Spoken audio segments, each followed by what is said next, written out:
The target muscle is the deltoid in red. Of the three heads, the middle deltoid is dominant in this arm position. The posterior and anterior deltoid assist in adduction and stabilize the shoulder joint.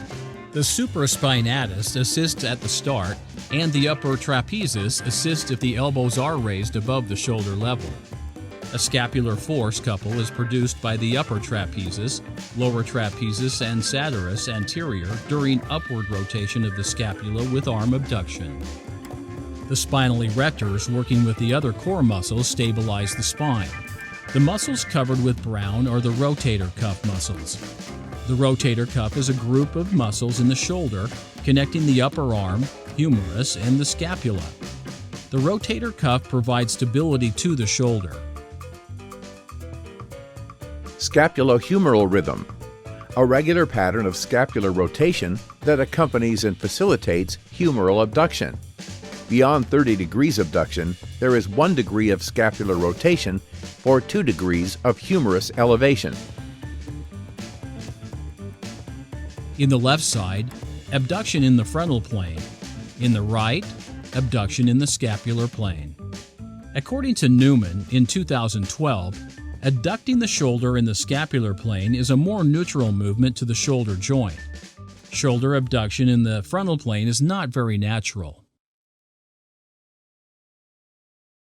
A video that describes a characteristic injury to the shoulder in exercises of this type of arm raising.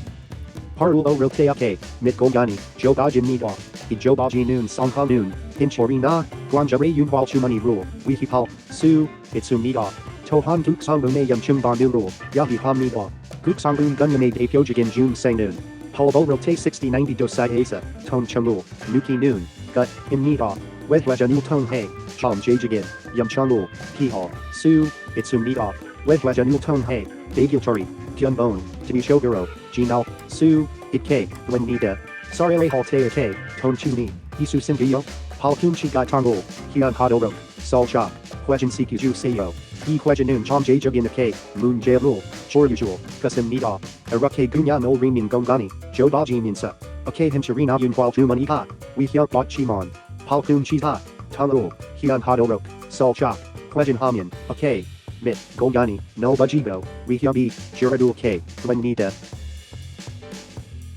In this video, we examine scapular movement during shoulder abduction.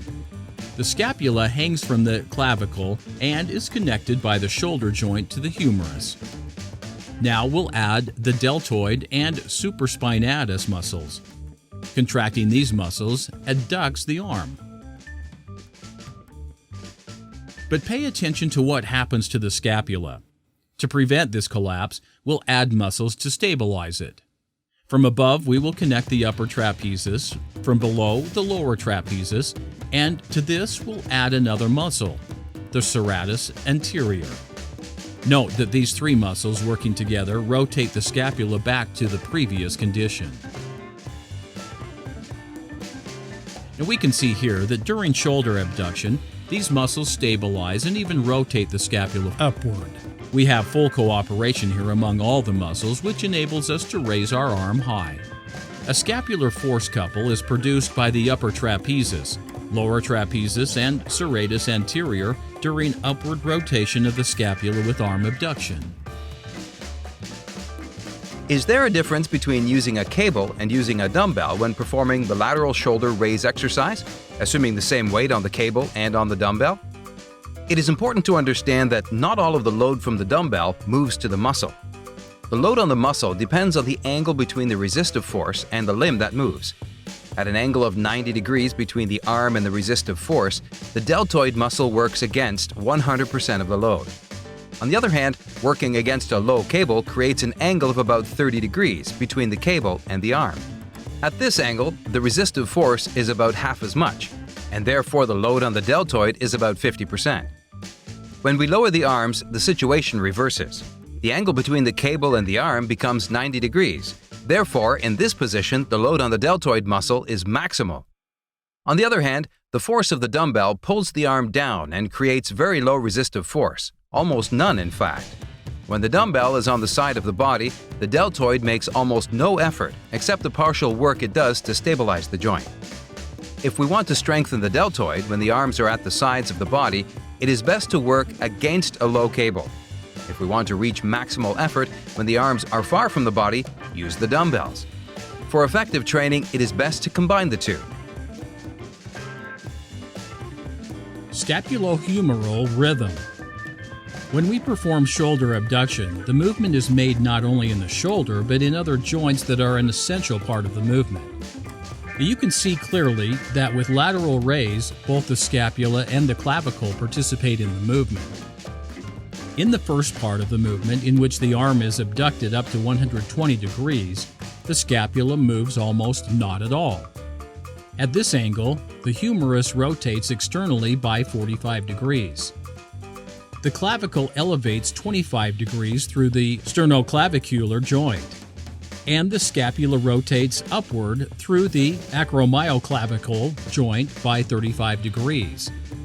25 degrees plus 35 degrees equals 60 degrees of scapulothoracic joint upward rotation.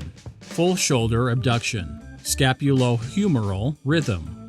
Ratio of 2:1. For 3 degrees of abduction, 2 degrees from the GH joint, 1 degree from scapular upward rotation. The muscles that perform this movement are the supraspinatus, which is dominant mainly in the first part of the movement, and the deltoid, which is more dominant in the second part of the movement.